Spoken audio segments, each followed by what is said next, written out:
We are now live. Let's put calories.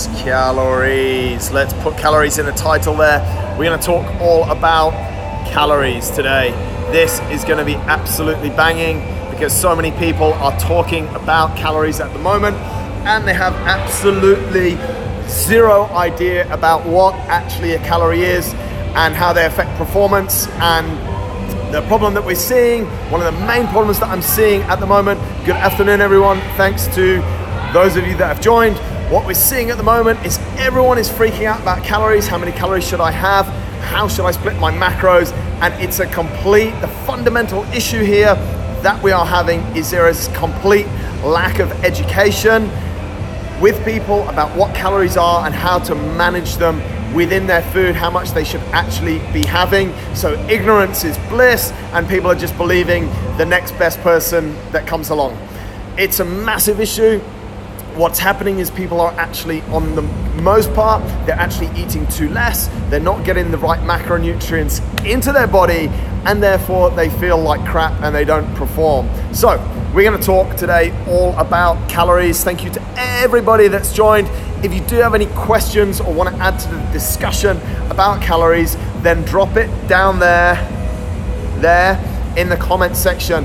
All about calories. Do you count your calories? Do you know what a calorie is? I might actually give someone a prize if they can put in the comment section a definition, what is a calorie? Because I think that's exactly where all of this should start. So any of you guys are here, and there is a few of you here watching, you can all type, put in the comment section what a calorie is. We should really start there. The second thing, I'll come back to a definition of calories in a second. The second thing is water. The second thing is water. No, that's always the first thing. A unit of energy, that's a good one.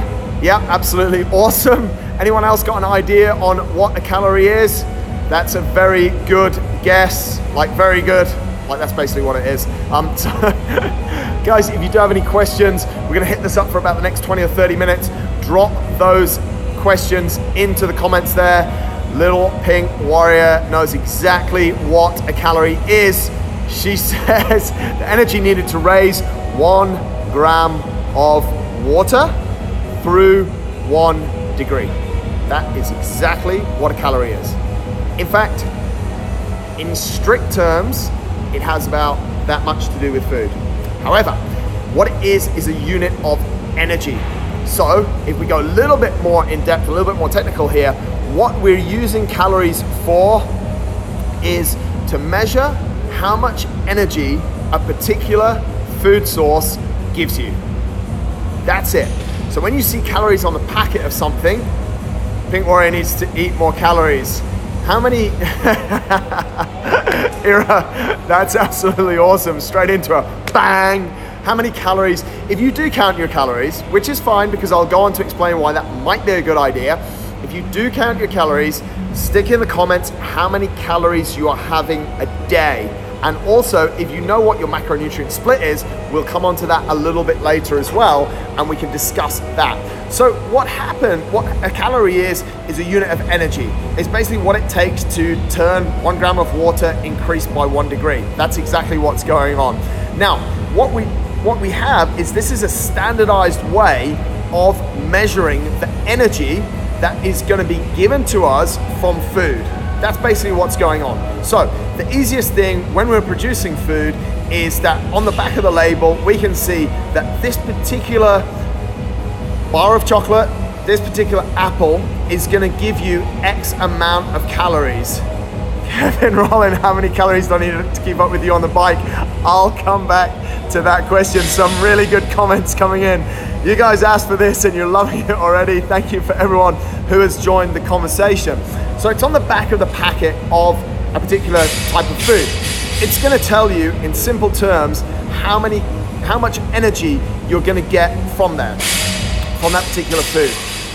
You see it mainly on packaged food. You don't see it as much, obviously, on a banana, but you can go online and you can simply Google. You guys have access to all the same things that I have access to. You can Google how many calories there is in banana and it'll tell you that as well. But on packaged food, you'll always see it on the back. In a lot of countries, it's actually a regulation to put the amount of calories, and it's also regulation to put what we call the macronutrient content, the split of macronutrient contents. We use 3 macronutrients. One is fat, the other is protein, and the other is carbohydrate. So it'll tell you the split down for that as well. Now, if you take each of those, protein, fat, and carbohydrate, they actually account for a certain number of calories. For example, 1 gram of protein is 4 calories. We then go on to a carbohydrate. 1 gram of carbohydrate is also 4 calories, and 1 gram of fat is actually 9 calories. Hence, immediately we get to this thing that high fat food screws up my macros, gives me way more calories than I actually need, which is not actually true. What gives you way more calories than you need is poor quality of food. And I'll say it now, we're only a few minutes in. One of the main issues that we see here with people managing their calories is they throw out of the window the focus that should be on eating good quality food, like this stuff back here. That's not food, but that's a company that delivers food to you. Nice chair, bro. Yeah, cool. So the thing is that like if you went on purely on fat levels, you're getting so many calories. So people will go, oh, that's a nut bar. It's blown my macros out. No, it's blown your bullshit diet away and prove that it's actually wrong. Because instead, you could reach for something that is full of processed junk, could be super high in sugar, but then low in calories. What do you think is going to be better for your body? Now you're starting to think. Tell me, you guys, we've got it here, M_AGH. He eats 2,200 calories a day. That's about how much he needs to survive a day. I would say for guys, it's around 2,000 calories a day just to survive. For ladies, from what I've seen, your basic metabolic rate, whole other calculation to get that, is around 1,500 calories a day you'll be needing there to basically to stay alive. So what we then generally get is there's different ways to split down your macronutrients. Some people will say, and my sort of guide on this is around 40% of your calories will come from carbohydrates, 30% from protein, 30% from fat. That is like what I'd call a super balanced diet for someone who's working 9 to 5, works out 3 to 4 times a week. So if you take those 800 calories and you do that division, the answer's over here, you're gonna get 200 grams of carbohydrates a day, 150 grams of protein a day, and 66 grams of fat a day. That's the geeky stuff. That's the actual calculator, how you calculate and work out how many grams of each macronutrient you're gonna need. However, this changes a lot. Let's just jump into some of the comments and questions here, and then I'll continue back with that theme. Kevin says, how many calories do I need to keep up with you on the bike? Not very much at the moment because I'm not very slow. Mr. 1 Million wants us to come and eat cake with him. Mate, it's Ramadan, you're fasting, and there's no cake at night. There's actually no cake any other time, but you like to eat a lot. That's true. Some good chat coming in here. Cody_eyeball says, I'm eating 2 calories a day to drop from 90 kilos to 80 kilos because 2,200 wasn't enough around my maintenance while fasting. Oh, not sure what that means. Cody, what's your goal? What's going on? Nice cup, good coffee. I want to know what's going on here. Like, why are you eating 2,000 calories a day? You're eating it to drop weight. Let's go to that. This has brought out a really good topic. Drop in the comments there, mate, what your goal is, and we'll sort of start to discuss that a little bit. Now, it's almost like people see it as the body as a car. You need to put petrol in to get an output. What the body actually allows us to do is run dry a little bit. You put 100 liters of petrol in a car. Can a car fit that many in? No idea. You can run for 100 liters worth. Once that's dry, you stop. What the body has is excess stores of fat, carbohydrate, and what it does is even if you put a depleted amount of petrol in, so if your body needs 2,000 calories, you put in 1,500 calories, it still needs 2,000 calories. What it does is it takes from your stores. It takes from muscle, and it also, for some people, believe that it takes from fat. I actually, in my experience, have never seen anyone who has used a calorie deficient diet not lose muscle as well. So they lose overall body weight. They take a number, they go from 90 to 80. However, they lose their muscle. And like, everyone needs some good muscle, right? So why would you want to lose the muscle that you've built? It's way easier to lose fat than it is to build muscle. So why not let's focus on losing fat rather than losing overall body weight, like going into this calorie deficit and asking your body, in this particular example that I'm using, to find an extra 500 calories a day. It's a little bit counterintuitive. The problem there exists that what we measure ourselves on is the overall body weight that we have, 90 kilos in this case. We want to go to 80 kilos, and we don't mind if we sacrifice muscle as well as fat. Therefore, what happens, we go from this big blob to a small blob because we proportionally lose the same amount of muscle and a similar amount of fat. That's what calorie deficit diets do. I know I don't think I've ever seen anyone who's been on a calorie deficit that actually tells me they've maintained muscle mass and also they feel good energy levels. Let's go to energy levels. When you're in a calorie deficit, when there's not enough petrol in your car, your body is having to work harder to get the stores and you feel terrible. Anyone on a calorie deficit diet that says they don't feel terrible is a liar. And I will prove it to you if you come and see me. So that's one of the things there. Let's continue to scroll through, put it in there. I think also if you can highlight the misconception about 3,500 calories is 1 pound. Don't know what that misconception is. Say that again. Mr. 1 Million says I have to take EPO to keep up with you on the bike. Maybe. Speak to Chris Froome about that. No, don't. That was a little dig there. Pink Warrior says, yes, but calorie surplus will induce weight gain, but the weight gain could be shifted to muscle or fat depending on the diet composition. Hallelujah! Yes, now we're talking.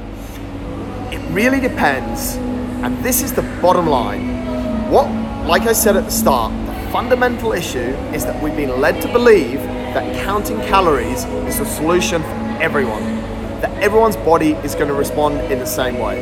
It's not. You're all very special people and you're all very, very different.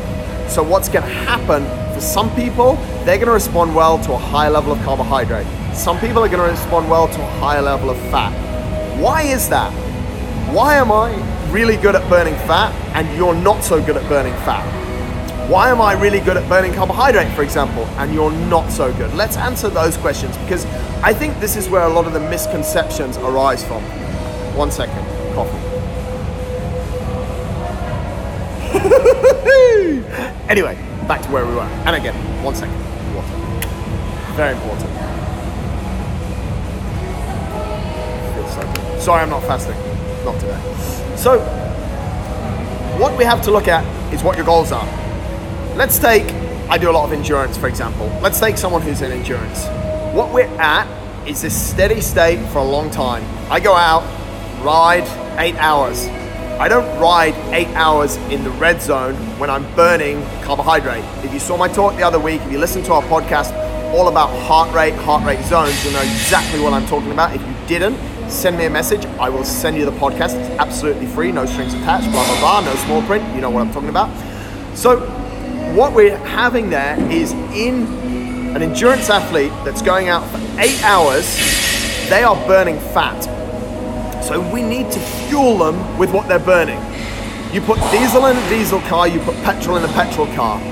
If you take someone that's doing a sport that has their heart rate super, super high, they are now burning carbohydrate. That's the energy source you're going to in that sport. Something like CrossFit, you can be higher in carbohydrates. However, during the whole day, your heart rate is probably around, anywhere, if you're relaxed at work and you're falling asleep on a Thursday afternoon, then your heart rate's probably about 80 beats. If you're a little bit stressed out, it goes up to about 120 beats. You're still in the zone where you're burning fat. Therefore, fat is a super important component of your diet. Super, super. The only issues we see around fat is two main ones. Firstly is the type of fat that you have. Good fats, bad fats. Let's just call it that. And the second, whether you have the enzymes working in your body to perform the sort of efficient digestion of that fat. Some people go on to a high fat diet, that's good fat, ketosis. We could talk about the ketogenic diet the whole day, and they gain weight. They eat good fats. They eat fats from nuts, they eat fats from things like coconut oil, they eat good fats from stuff like steak that has a bit of fat in it, all what we'd call good fats, but their body does not have the enzyme to digest it. That's what I said almost at the start, is that everybody is so different. So that's something, jumping quickly in there about macronutrients, you have to figure out what your activity level is, what your goal is, and also how your body responds to those macronutrients. Increase carbohydrate levels, what happens? Increase fat, what happens? I'm gonna jump into some of the comments there. Some people have chucked some stuff in. What's a good level of deficit for a skinny fat guy to lose fat, minimum muscle loss with training? I wouldn't go down that route at all. If you're a skinny fat, you need to get rid of the fat, and you're not always gonna do that, as I said, by having a deficit in calories. Actually, quite opposite. I've worked with some skinny fat people that have come to me on a calorie deficit diet. I then I upload their calories, so we give them a lot more on what they actually need, 2,000, 2,500 instead of 800, and they start to lose that fat and they actually gain muscle and they're not skinny fat anymore.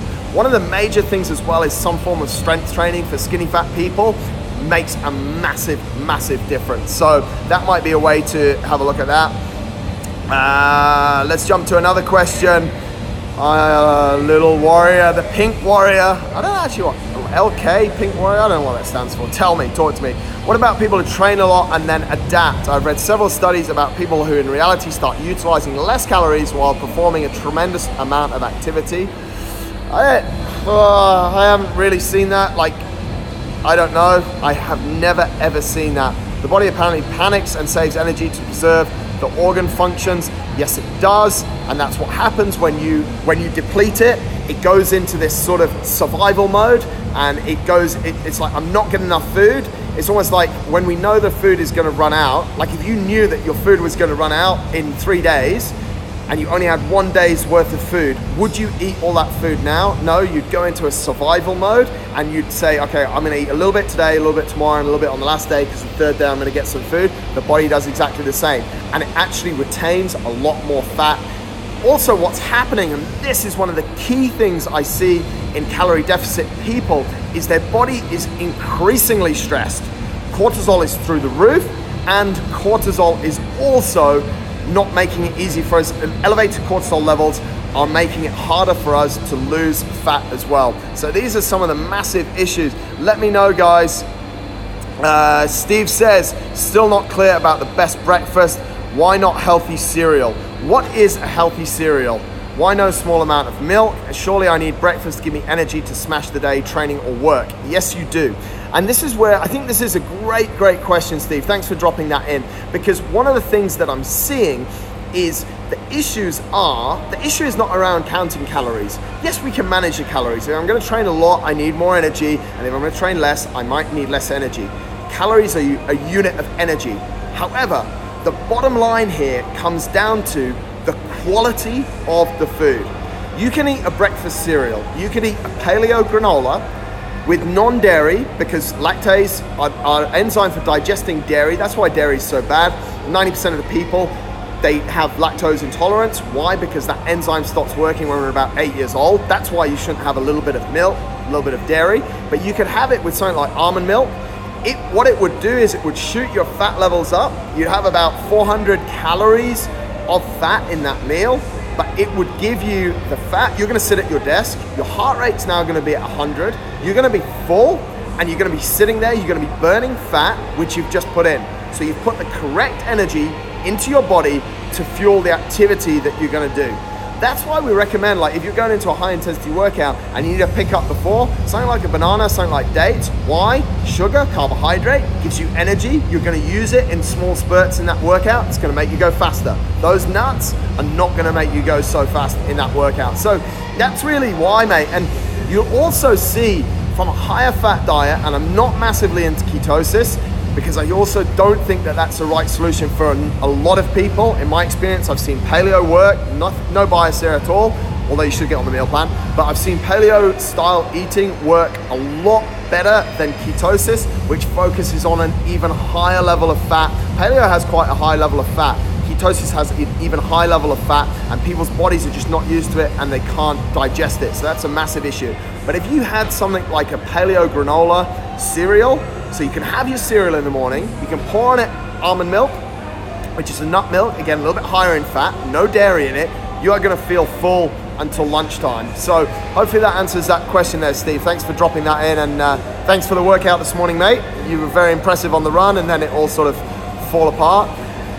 Here she comes again. Does fat automatically transform to fat? If you eat fat, is it really the immediate fuel we need? I suppose that we have enough fat stored for that fat utilization, but carbs on the other hand. Good point. Type of fat you're eating and how you're burning it. If you have a lot of fat stored, yes, you can go on and you can use that fat. However, you need to keep on renewing the fat.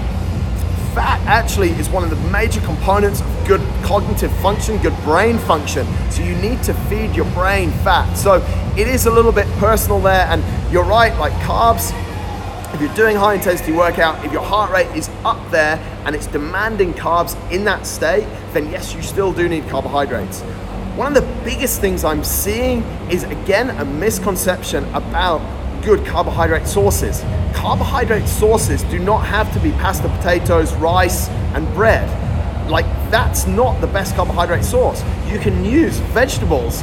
As we said there, we use that example that carbohydrate, you're gonna have around, what did I say, 200 grams of carbohydrate a day. So feeding you 800 calories on a 2,000 calorie diet. That was the example that I used. So you could actually get all of that carbohydrate from vegetables if you have enough vegetables in your food at every single meal. And that's a misconception. It doesn't have to be a starchy carbohydrate. It doesn't have to be something like bread, which has gluten in it, has a lot of sugar added to it. A lot of bread is so much different to what it used to be. Heard something good yesterday, which is a little bit old, but it reminded me, if a product has more than 5 ingredients in it, you probably want to stay away from it.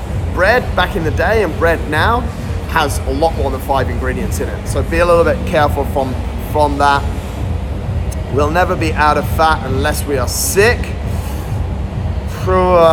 Could be, could almost, you can get very, very low on fat. What other questions have we got here? What do I think about sweeteners, stevia, or aspartame? They're considered 0 calorie. Again, not a massive fan of these because I don't focus on calories. I'd rather you get a good, pure sweetener, something that's natural, honey, maple syrup, or dates that are super natural, because you're gonna get a lot more benefits in and you're gonna get that similar sweet effect in there. Kicks Salomage for a lot. Thank you very much. Thanks a lot there. Here we go. Zulf has always got something good to say. Quick absorbing carbs though are oats and rice though. Fast energy, also a misconception, they're bad.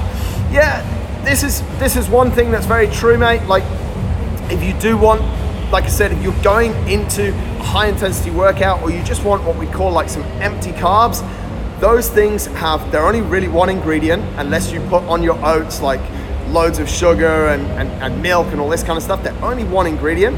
It's going to give you a lot of carbohydrate store, because we think at some stage, if you came to Thursday's class today, you're performing in that zone where you're burning carbohydrate, so that's an empty source. When I was riding a lot, like 8 hours, 10 hours a day, I would have rice the night before. I'd also have rice during that ride as well. It's an empty carb. It's very simple, very easy to digest, and it was giving me energy for the parts of the ride where I was up in the carbohydrate levels, because later on in the ride I am. Most of the ride, as I said earlier, I'm in a fat burning level, but sometimes through intervals and through when the ride gets hard, I pump my heart rate right up. So that was a really good empty carb that you sort of burn through super easy. Weak, I don't know what that means.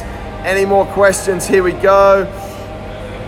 Yeah, Matt Eid says, you say stay clear of sugar at breakfast. I have a banana with mine, no good. No, absolutely love bananas, mate. Natural form of sugar, not a big problem with that. If you're eating 3 to 5 pieces of fruit a day, I've got a problem with that. And if your goal is to reduce weight, to reduce fat, to reduce your body composition, you want to lose weight, then obviously having too much sugar is a problem. if a banana's working for you and you're hitting your goals and you're hitting your body composition, a banana's really cool.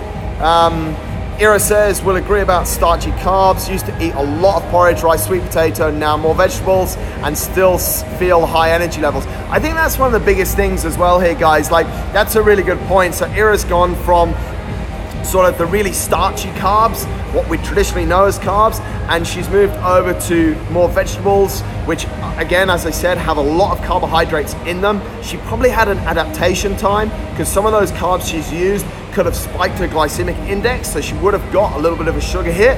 So now she won't feel that with those carbs, but once you've gone through that transition period of around 10 days, you're actually gonna feel pretty damn good. That's the type of carbohydrate that I use all the time, sort of vegetables, basically. That's where I get all of my energy from. Pink Warrior agrees on vegetables versus starches. Just have to eat a bit more because fiber won't provide the energy that we need. Absolutely, and that's the thing. Like, you just need to, like, you've got to take your plate, and if you take away, if you've been eating rice or potatoes or pasta, potatoes are not too bad. They're a little bit starchy, but not too bad. Then you need to fill that space and a little bit more. And that's where people have a little bit of a problem. They're like, oh, so much broccoli, so much greens. 1 second. Black coffee, so good for what's happening later. So yeah, you do need to increase the intake. And for some people, this is where the biggest problem starts. Like, visually, we're eating more. So I'll remove those carbohydrates, like in the form of a slice of bread, which is just full of trash, and I'll replace it with like a bowl this big of broccoli. And you're like, I'm on a diet, I should be eating less. Actually, you're on a diet, you could probably eat more of good quality food. That's really the bottom line here. Like, you can afford to eat more and not feel hungry if you're eating good quality food. That's like the first step that I'll take a lot of people down. I'll try and get them off junk onto good quality food. There's no portion control, but the fact that they're not taking in all of this trash, processed food with excess amounts of sugar, they still start losing weight from the start, and we just try and develop those good habits. So yeah, big portions of vegetables is super cool. Here comes Steve again, silly questions today. That's okay, mate. Now that you have sorted breakfast for me, what about fruit throughout the day or as a pudding after a nighttime meal? Actually, a few things that I've done, really do recommend a little bit of what we'd go for thin-skinned fruit after a meal if it curbs your sugar craving. And also, if you can sustain that and sustain the body composition that you want, I would absolutely recommend that. There's two things on fruit, and I mentioned there a thin-skinned fruit. Generally, thin-skinned fruits, quite a bit to get out, are lower in fructose and sugar levels than fat-skinned fruits. Can't talk. Fat-skinned fruits. Got it. So if you look at a banana, very sweet. Mango, very sweet, thick skin. Pineapple, very sweet, thick skin. If you look at something like berries, not so sweet at all, very thin skin. So try and use the thinner skin fruit. As a guide, they have lower fructose levels, lower sugar levels. So absolutely, as I said, I would try to get people off a lot of sugar and off the dependence of even fructose. But if you're hitting your body composition goals and you're super happy where you're at with fat and it's working to curb, because what's gonna happen is if I say no berries, no grapes after dinner, eventually people are gonna cave in. And what are they gonna have? They're probably gonna have something a lot worse. So I'd much rather see you have some berries than a Mars bar. Makes sense, right? Charles Maddy says, do you recommend 30% protein, 25% fat, 45% carbs to build muscles and perform better at CrossFit? Yeah, that's quite high in carbohydrate, but yes, within CrossFit, because the heart rate is elevated a lot, I think that's a pretty good split. Again, I'm just concerned to say yes, go for that, because I want to make sure that you get good quality carbohydrates in and not super starchy stuff. So actually, to eat that much starchy carbohydrates, you'll find that it's quite a lot, and then we're ingesting all that bad stuff. But definitely a little bit of a higher carb level doesn't hurt. So long as performance is what you care about and you're as lean as you want to be, then ramp that up a bit, definitely. Zolf says, one size doesn't fit all. Adjust your energy output and what your body tells you. Your advice to reduce fats help me no end. Thanks, Zolf. Hope you're all right, mate. Always good contributions from Zolf out there. Pink Warrior is back. The good quality is definitely the first step for all. Once this is done, then working on the details is warranted. Absolutely, yes. But what happens, what I've seen happen with a lot of people that are counting calories, trying to manage their macros, is that they implode because they're used to getting this other food and the quality goes out the window, and then they keep with under that 2,000 calories, but they replace something that could have been super healthy with something that's junk, and they start to do it more often, but because it fits their macros, voila, life is good. Life is not good if you eat crap food. Anyway, yeah, apple, don't mind that as well. Very sweet often, so as I said, you know what's sweet, and that's probably one of the anomalies to the rule because it's got quite a thin skin, but apples can be very sweet, so just be a little bit careful of that. No problems there. Tells Maddie, thank you very much for contributing. Here comes Matt again, another comment. Guys, if you do have comments, we're almost about to wrap up here on calories. It's been quite an interesting chat, and I hope you've got the bottom line, which I'll wrap up with in my Jerry's final thoughts in a minute. Matt says, a nice cut of steak can have similar fat calorie content as a piece of shitty bread, processed chicken. Surely the steak is better for you, but why? Because exactly like you've said, it has the same amount of calories, but the bread is processed. The chicken, shitty breaded processed chicken, that breadedness has probably sugar in it, wheat in it, which is obviously gluten in it. The chicken could be processed, could have a load of different hormones added to it as well. So the steak is better for you. It's a clean, pure cut. That's the most important thing, and it's got the most nutrients in it. If you look at the nutrient content of your shitty breaded processed chicken, it will be very, very low. So what else have we got there? I guess the Warrior has agreed, nutrient density. Yeah. Oof. Good questions, guys. Good comments. I really do appreciate it. Let's try and wrap up this talk on calories, macronutrient management. The bottom line is very simple. It's going to be quite a quick wrap up. Before I do that, Zolf, last question. If you track your training and expand it X amount of calories, do you then adjust your macros to increase to that and increase? Yeah, absolutely, mate. I think like if you're doing, but if you're increasing your training in a fat burning state, you would increase your fat a little bit. If you're increasing your training, burning more burning more carbohydrate, you would then adjust there. That's why there's not really like, that as a guide, people go like 40, 30, 30 for carb, protein, fat. However, it's not really set in stone. It'll move around a little bit, but that's the calculator that I'll use. As I was saying, hopefully that helps. As I was saying, guys, the bottom line is that calorie is simply a measurement of energy. It's not a way to measure our food intake. What we should be measuring our food intake on is the quality of food and what nutrients that food is going to bring us. We should be eating unprocessed food. That's the bottom line. You could cut out 500 calories from your macros by going hungry at one meal and then substituting that with a Mars bar later. That is not going to help you lose weight. Talking of losing weight, if you starve yourself, you will lose weight. Your weight will go down, but what will happen is you'll go from this blob to this blob, and no one wants to sleep with a blob. Let's think about it like that. That's a nice comment, isn't it? But it's true.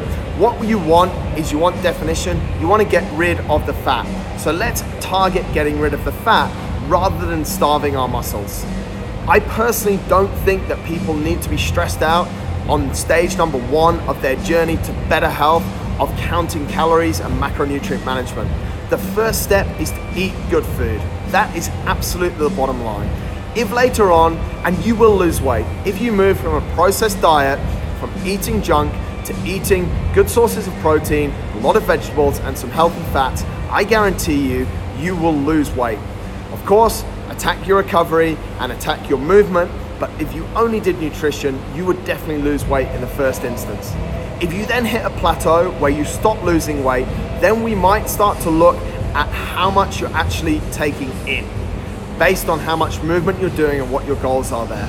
But step 1 is not going to a calorie-based diet and a macronutrient-based diet. Step 1 is simply eating good food.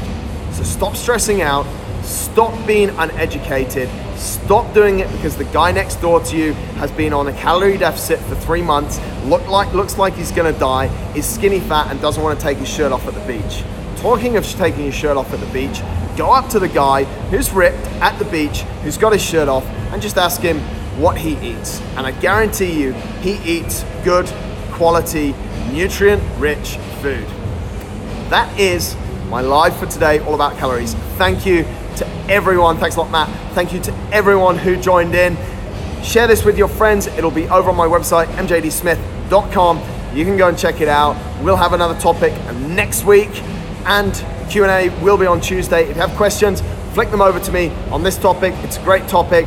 Thanks a lot to everyone for tuning in. Have an awesome day and fantastic weekend.